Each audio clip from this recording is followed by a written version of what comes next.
He walked into the garage looking like he hadn't eaten in days, his hands stained with grease and sorrow. They mocked him, called him a drifter, until he touched the engine and showed them a secret no one could ignore. Want to know who he really was? Keep watching to uncover the truth behind the man who stunned an entire town. The midday sun scorched the pavement outside Apex Auto, a high-end garage where luxury cars gleamed under fluorescent lights. Inside, the air buzzed with the clatter of tools and the frustration of three mechanics, Dylan, Marcus, and Leo, huddled over a sleek Audi that refused to cooperate. The car's owner, Elena Carter, paced nearby, her heels clicking with every anxious step. "I need this fixed by noon," she said, her voice tight. "I've got a meeting that could make or break my company." Dylan, wiping sweat from his brow, muttered, "We're trying, Miss Carter. This engine's acting like it's possessed." That's when he appeared. A man shuffled into the garage, his worn jacket hanging loosely on his frame, his beard patchy and gray. His name was Caleb, though no one knew it yet. His eyes, sharp despite the exhaustion etched into his face, scanned the Audi. The mechanics barely noticed him until he spoke, his voice low but steady. "Mind if I take a look?" Dylan snorted, not looking up. "You? This isn't a junkyard, buddy." Marcus, leaning against a toolbox, smirked. "What's next? You gotta fix it with a paperclip." Elena frowned but stayed silent, her gaze flickering to Caleb's steady hands. There was something about him, something that didn't match the tattered clothes. "I've worked on cars before," Caleb said, unfazed. "Sounds like a fuel delivery issue. Not mechanical, electronic." Leo, the youngest mechanic, paused his wrench mid-turn. "How'd you know that without even looking?" Caleb stepped closer, pointing to the engine bay. "The way it sputters. It's choking. Probably a faulty mass airflow sensor." Marcus laughed, pulling out his phone to record. "Yo, this guy's giving us a TED Talk on Otis. This is going viral." Elena, however, wasn't laughing. "Let him try," she said, surprising everyone. Dylan's jaw tightened. "Miss Carter, this is a $90,000 car. You want this guy touching it?" She met Caleb's eyes, seeing a quiet confidence that unsettled her in a good way. "I want my car fixed. If he's wrong, he leaves. If he's right, I get to my meeting." Caleb didn't wait for more debate. He leaned over the engine, his fingers moving with a precision that silenced the room. Marcus kept filming, his smirk fading as Caleb navigated the wiring harness like he'd built the car himself. "Need a diagnostic scanner," Caleb said. "There's one at the shop across the street. Owner's an old friend." Dylan scoffed. "Sure, your friend just hands out tools to strangers." But Caleb was already gone, returning minutes later with a scanner in hand. Elena watched, arms crossed, as Caleb plugged in the device. The screen lit up with error codes, and he nodded. "Mass airflow sensor sending bad data. It's starving the engine." He reset the system, recalibrated the sensor, and stepped back. "Start it." Dylan slid into the driver's seat, skeptical, and turned the key. The Audi roared to life, smooth and powerful. Elena's eyes widened as she took it for a test drive, returning with a smile. "It's perfect. Better than when I bought it." Marcus lowered his phone, stunned. "How'd you do that?" Caleb shrugged, wiping his hands on his jacket. "Just listen to the car. It tells you what's wrong if you know how to hear it." Elena reached for her purse. "What do I owe you?" Caleb hesitated, then said, "A meal, if you've got one to spare."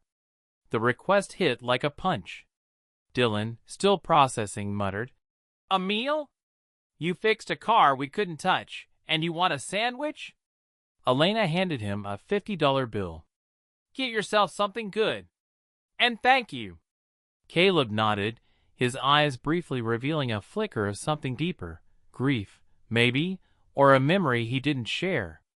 As he walked out, Marcus uploaded the video with the caption, "Homeless guy schools mechanics at Apex Auto." It spread like wildfire, racking up thousands of views overnight. Days later, Caleb found himself near Apex Auto again, not for work, but because the hum of engines felt like home. From across the street, hidden by a bus stop, he watched the garage. Dylan was wrestling with a BMW, cursing under his breath. Marcus and Leo hovered, just as lost. A man in a tailored suit, Victor Hayes, stood by, his face red with anger. "This is my third visit," he snapped. "My daughter's recital is tonight, and I need this car."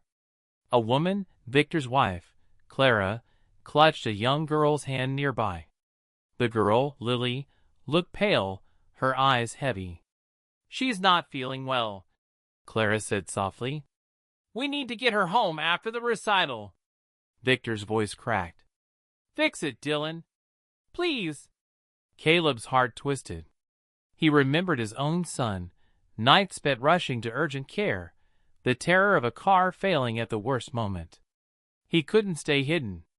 He crossed the street, bracing for rejection. "Can I help?" he asked. Dylan's head snapped up. "You again? What, you live here now?" Victor frowned. "Who's this?" Marcus, grinning, held up his phone. "This is the guy from the video. Fixed an Audi in 10 minutes. Clara's eyes lit with hope. "Can you fix this one?" Caleb nodded. "I can try." "Sounds like a timing issue. Chain's off by a hair." Victor hesitated, then stepped aside. "Do it.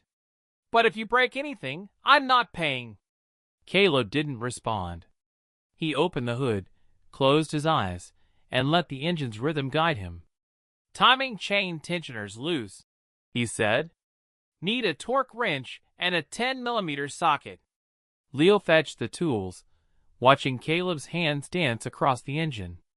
Marcus filmed, whispering, "This is unreal. He's doing it again." In 15 minutes, Caleb tightened the tensioner and recalibrated the system. "Try it now." Victor started the BMW, and the engine purred like a contented cat. Clara's face softened with relief as she buckled Lily into the back seat. "Thank you," she said, tears in her eyes. Victor offered cash, but Caleb shook his head. "Just get her to the recital safe." As they drove off, Marcus's video hit the internet titled, "Mystery Mechanic Saves the Day Again." The views climbed into the tens of thousands. Comments poured in. "Who is this guy? He's got magic in his hands." One user wrote, "He reminds me of someone from the old racing circuit. Same vibe." Elena, scrolling at home, froze when she saw the video. Something about Caleb's voice, his movements, sparked a memory. Her uncle, a racing fan, used to talk about a driver called Iron Hands, a genius who could tweak an engine and win any race. Could it be him? The next day, Elena returned to Apex Auto. Dylan was buried in a Jaguar, still struggling. "Elena," he said, surprised. "What's up?" She didn't waste time. "The man who fixed my Audi. Who is he?" Marcus overheard, pulling up his phone. "Video's at 100,000 views now. People are obsessed." Elena leaned in. "My uncle used to talk about a racer, Caleb Iron Hands Monroe. Disappeared after a tragedy. Could that be him?" Dylan's eyes widened. "Iron Hands? My dad worshipped that guy. Won the national circuit twice in the 90s. He scrolled through old racing photos online, landing on a grainy image of a younger man beside a rally car, trophy in hand. The eyes were the same, tired, kind, unbreakable. "That's him," Elena whispered. "What happened to him?" Marcus read aloud from a forum post. "Caleb Monroe lost his son in a crash in 2005. Quit racing, sold everything, vanished. Elena's heart sank. She thought of her uncle, lost to addiction, and how she'd been too young to help. We need to find him, she said. Dylan hesitated. He's unhoused, Elena. He might not want to be found. But she was already moving. He helped me. I'm not letting him slip away. They searched the neighborhood, checking alleys and underpasses. At a small park, they found an older man who knew Caleb. He's quiet, the man said. Fixes our bikes sometimes.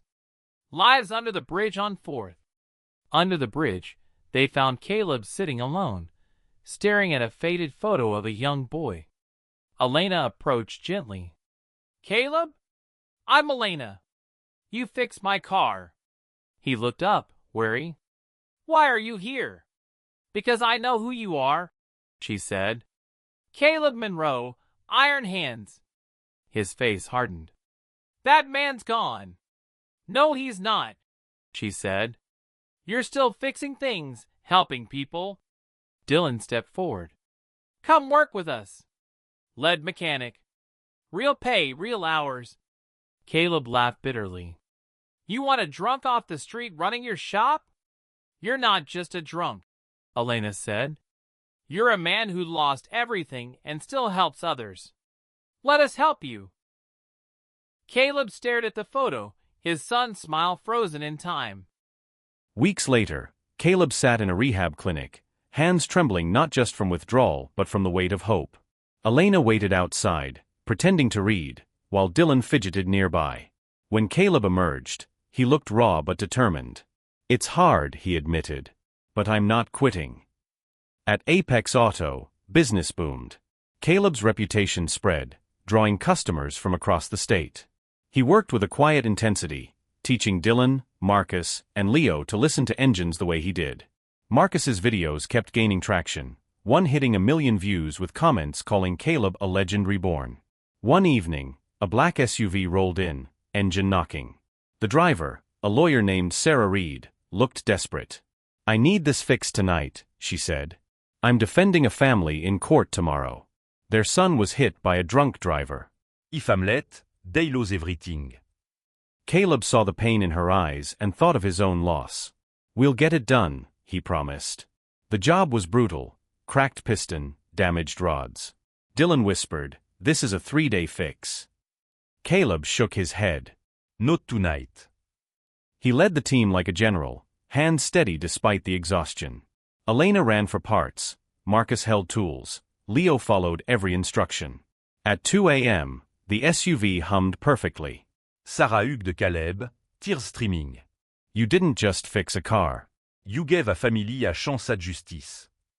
Months later, Caleb stood outside a new community center named Iron Hands Garage. The ground floor repaired cars for low-income families. The second offered addiction recovery. The third trained at-risk youth in mechanics. Elena, now a board member, smiled beside him. You built this, she said. Caleb shook his head. We built this.